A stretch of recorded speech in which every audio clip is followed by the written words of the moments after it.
Hello viewers, இன்னைக்கு நம்ம பார்க்க போறது ஒன் பீஸ் எபிசோட் 561 பார்ட் 1.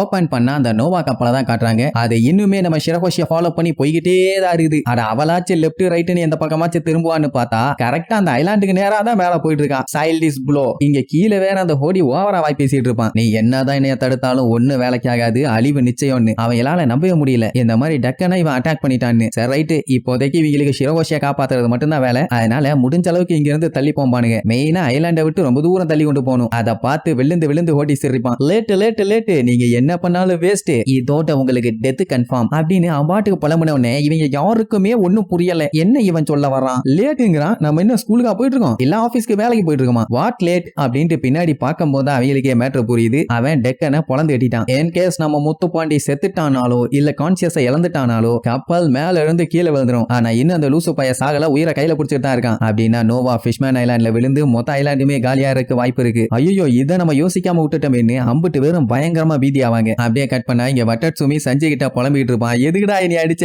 நல்லா பாடுறா, மண்டை பணியார மாதிரி வீங்கி போச்சுன்னு. வாய மூடிட்டு இல்லன்னா மறுபடியும் இப்படி தாண்டா அடிப்பேன். பின்ன நமி இவன் விழுந்த போர்ஸ்ல அவ போய் விழுந்துட்டான். ஹவ் டேர் யூ இவன் விழுந்து அவளை விழ வைக்கலாம். அவன் புலம்புவான். கேப்டன் டெக்கன் கூட தேவையில்லாம நீ அந்த மாதிரி அடிச்சது இல்ல, ஆனா நீ அடிச்சிட்டேன் உடனே நீ நமிக்கு பண்ண வேலைக்கு உன்னை எல்லாம் ஓட விட்டு அடிக்கணும்டான்னு சொல்லி வேகமா ஏர்ல ஜம்ப் பண்ணி மேல வருவான். உடனே இந்த உளுந்த வட மண்டையனோ இருறா நானும் உன்னை அடிக்கிறேன்னு அவன் அடுத்ததுக்கு பழி வாங்குறானாமா. ஓங்கி 2 குத்து வைப்பான். 2 குத்துலயுமே நம்மளால எஸ்கேப். அதுக்கப்புறம் ஒரு ரொட்டேஷனை போட்டு மூஞ்சு மேலேயே ஒரு மிதி. ஒக்காமக்காவ மிதிச்சதுல அவனோட பாதி மூஞ்சே சப்பி போச்சு. அந்த அளவுக்கு கொஞ்சம் பயங்கரமான அடிதான். அப்படியே பொத்துன்னு போய் விடுவான். மறுபடியுமே ஏர் பயங்கரமா அடிக்கும். பார்த்து பத்திரமா இருந்துக்கேன்ன உடனே அவன் எனக்கு ஒன்னும் பஞ்சாயத்து இல்லைன்னு சொல்லிட்டு கையில இருக்க அவளோட ஆயுதத்தை சுத்த ஆரம்பிச்சிருவான். சுத்தி இருக்கவனுக்கு எல்லாத்துக்குமே நல்லா தெரியும் ஆல்ரெடி அவன் ஆயுதத்துக்குள்ள இருந்து என்னென்னமோ வர வச்சு அட்டாக் பண்ணான்னு. இப்ப மறுபடியும் ஏதோ பண்ண போறான்னு சொல்லிட்டு வேடிக்கை பாப்பானுங்க. இவனுக்கு சண்டை போட வந்தானுங்களா இல்ல சாங்கு கேட்டு சல்சா டான்ஸ் ஆட வந்தானுங்களான்னு தெரியல. ஆனா நன்னா வேடிக்கை பாப்பானுங்க. அவன் என்னடா வித்த காமிச்சிட்டு இருப்பான். அவளோட ஆயுதத்துக்குள்ள இருந்து பிளாக் கலர் கிளவுடா அப்படியே டப்பட்டப்பட்டப்பட்டப்பட்டப்பன்னு வரும். அதுவும் பபுல்ல வரும். அடே பயங்கர வித்தகாரியா இருக்காடான்னு சொன்னா இனி அப்படியெல்லாம் சொல்லாதீங்க, நான் ஒண்ணு மெஜிஷியன் இல்ல, நான் ஒரு வசீகரமான பொண்ணும்பா. இப்ப இது ரொம்ப முக்கியம். அண்ட் அது மட்டும் இல்லாம இப்ப நான் பண்றது எல்லாமே சயின்ஸ்,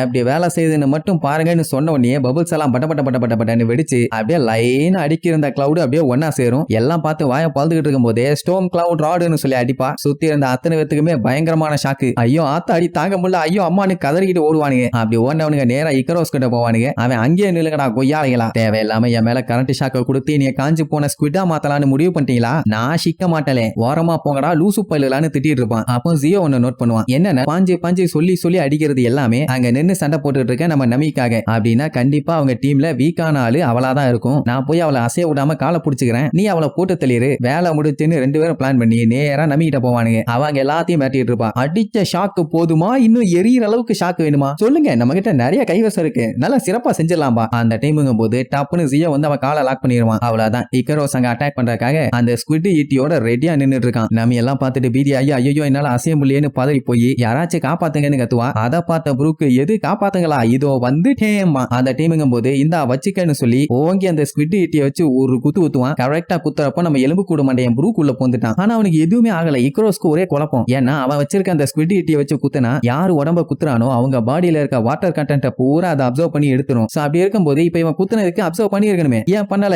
என்னாச்சுன்னு அவனுக்கு ஒரே குழப்பம். அந்த முட்டா பழுகி இவன் எலும்பு கூடுன்னு பார்த்தாலே தெரிய வேண்டாமா? அதை விட்டுட்டு ஒருவேளை இந்த ஈட்டியில பஞ்சாயத்து இருக்கும், மத்த ஈட்டியை ட்ரை பண்ணலான்னு எல்லாத்தையும் வச்சு குத்தி பார்த்துட்டான். ஒன்னு வேலைக்கு ஆகல. ஏன் அப்சர்வ் பண்ண முடியல, என்ன நடக்குதுன்னு புலம்பி தள்ளுவானா. புரூக்கு கேஷுவலா திரும்பி, நான் ஆல்ரெடி காஞ்சி போனவன், தீஞ்சு போன உன்னால காஞ்சி போன என்னையெல்லாம் அப்சர்வ் பண்ண முடியாது, அதனால வேற ஏதாச்சும் வேலை இருந்தா போய் பாருப்பாம்பா. எது காஞ்சி போயிட்டியா? இல்லப்பானா. ஆமாப்பா, அது ஒரு பெரிய கதை. நான் எப்படி ஸ்கெலிட்டனா மாறினேன்னா 50 வருஷத்துக்கு முன்னாடின்னு சொல்லி சண்டை போட வந்தவங்கிட்ட சகஜமா அவனோட வரலாறு சொல்ல ஆரம்பிச்சிட்டான். அந்த லூசு பையன் கேட்டுட்டு இருப்பான். நாங்க சுத்தி இருக்கவங்க எல்லாம் தெரிச்சடிச்சு ஓடுவாங்க. அங்க ரோபோட்டா மாறின பிராங்கி அட்டாக் பண்ணிட்டு இருக்கான். அதுவும் எப்படி, அவன் இறங்கி எல்லாம் அடிக்கல, அவன் பாட்டு கேஷுவலா நடக்கிறான். அதுலயே 10-15 பேர் தெரிக்கிறாங்க. ஏய் எவனாச்சும் சண்டை போட ஸ்ட்ராங்கா இருக்கீங்களாடா, இருந்தா வாங்கடா போர் அடிக்குதுன்னு சொல்லி அனௌன்ஸ் பண்ணிட்டே போவான். அப்ப எங்க இக்கரோஸ் நம்மளால அட்டாக் பண்ண நிக்கிறத பார்த்த உடனே பாஞ்சு வந்து வாயிலேயே ஒரு குத்து, அவ்வளவுதான் தெரிச்சிருவான். அதுக்கப்புறம் யாரா நீ அடிச்சதுன்னு கேட்டா நான் தான்பா. நான் தான், நீ நீதான் நான் தான் நான் ஒரு சூப்பர் ரோபோட் என்னைய பத்திலாம் நோக்கு தெரியாது நீ அந்த ஹோடியோட ஆபீசர் கூட்டத்துல ஒரு ஆள் தானே அப்படின்னா நோக்கு முதுகெலும்பு இருக்குதுன்னு நான் நம்புறேன் முடிஞ்சா என்கிட்ட சண்டைக்கு வாடா டேய் வாடா சண்டைக்கு வாடா ஒரு கை பாத்துறேன்னு கத்திட்டு கிடப்பான் இங்க இவன் என்னடானா எனக்கு முதுகெலும்பு இருக்குடா ஏன்னா நான் ஒரு ஸ்குவிட்டும்பா உடனே புரூக்கு எது ஸ்குவிட்டுக்கு முதுகெலும்பு இருக்கா வேற மாதிரிம்பானா உடனே நவி ஏண்டா அவனுங்க என்ன பேசிட்டு இருக்கானுங்க நீ குறுக்க பூந்து என்ன பேசிட்டு இருக்க மூடிட்டு நில்லடாம்பா அப்ப பின்னாடி இருக்க ஒருத்தன் தலைவரே இந்த கேப்பை யூஸ் பண்ணி அப்படியே எஸ்கேப் ஆயிருங்கம்மா யாருகிட்ட இவனுங்க பேசிட்டு இருக்கானுங்கன்னு புரியல அப்ப நம்ம புரூக்கோட காலை காமிச்சு காலை வச்சிருக்கேன்னு கத்துவாங்க காலை ஆமா வச்சிருக்கேன் ஏன் சாணியை கீனிய மிஸ்டனான்னு சொல்லிட்டு அப்படியே ஒத்த கால நிப்பான் அதுக்கப்புறம் தான் தெரியுது அவன் நின்னுட்டு இருக்கிறது ஜியோவோட மூஞ்சில ஓ மை காட் இவன் யாரா பூசா இருக்கான்னு கேட்டா அவன் கொல்ல வெறியில இருப்பான் எவ்வளவு தைரியம் இருந்தா உன்னோட காலோட அடிப்பாகத்தை என்னோட மூஞ்சோட முன்பாகத்துல வச்சிருப்ப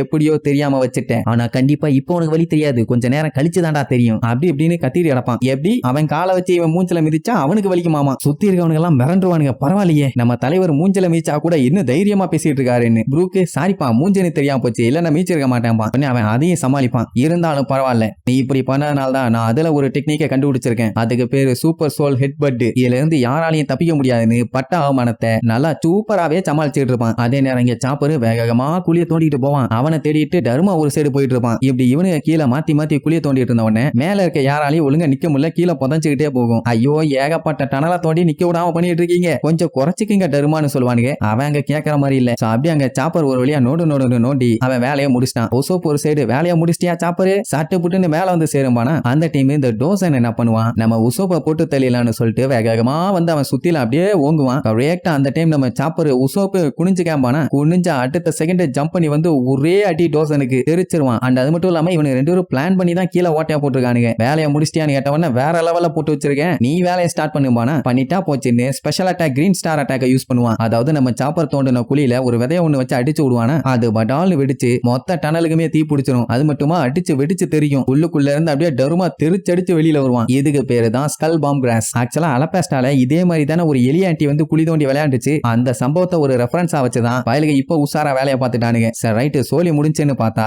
மறுபடியும் ரெண்டு பேரும் சண்டைக்கு வந்து நிக்கிறானுங்க உங்களுக்கு எங்களோட பவரை காமிச்சாதான்டா நீங்க திருந்துவீங்க என்ன சாப்பர் என்கிட்டயுமே ஒரு பவர் இருக்கடா விளக்கன்னு இந்த ரம்பிள் பால் எடுத்து காட்டுவான் தருமா உசோப்பை பார்த்து நான் உன் மூக்க கடின்னு கடிச்சு திங்க போறாண்டாமானா முடிஞ்சா பண்ணிக்கடா சாப்பரு என்ன ஒரு கை பார்த்தலாமான்னு கேட்பான் சத்தமே இல்ல சுத்தி பார்த்தா ஆளை காணும் என்னன்னா அவனுக்கு சண்டை போட வேற இடத்துக்கு போயாச்சு இப்ப மேட்டர் என்னன்னா ஹோடியோட ஆபீசர்ஸ் யாராலையுமே டாஹட் பைரட்ஸுக்கு ஈக்குவல் ஆனு சண்டை போட முடியல அதனால ஆளுக்கு ஒரு ஸ்டெராய்டு எடுத்து வாயில போட்டுவானுங்க எல்லாருமே போட்டுக்குவாங்க டோசனு ஜியோ டருமா இக்கரோஸும் சேர்த்தி யூசு தான் ஆல்ரெடி அதை முறுக்க திங்கிற மாதிரி தின்னுட்டானே இப்படி ஆளுக்கு வெறித்தனமா நிக்கிறத பார்த்தோன்னே நம்மளுக்கே லைட்டா பீதி அதெல்லாம் ஜெயிச்சிருவாங்க பட் இருந்தாலுமே கொஞ்சம் டஃப் இருக்கும் அதுவும் அந்த வடசட்டி மண்டையெல்லாம் சஞ்சியை பார்த்து கண்டிப்பா நான் உன்னைய மன்னிக்கவே மாட்டேன் உன்னை நான் பொழந்து கட்ட போறேன்மா இங்க ஜோரோவை அவன் வேற லெவல்ல அட்டாக் பண்ணிட்டு இருப்பான் ஆனா ஜோரோ கேஷுவலா தடுத்துக்கிட்டே தான் இருப்பான் திருப்பி அட்டாக் பண்ண மாட்டான் சோ இப்படி எல்லாருமே ஆளுக்கு ஒரு ஆப்பனன்ட்னு மாத்தி சண்டை போட ரெடியா வெறித்தனமா நிக்கிறதோட இந்த எபிசோடுக்கு எண்டு கார்டு போட்டு முடிக்கிறாங்க.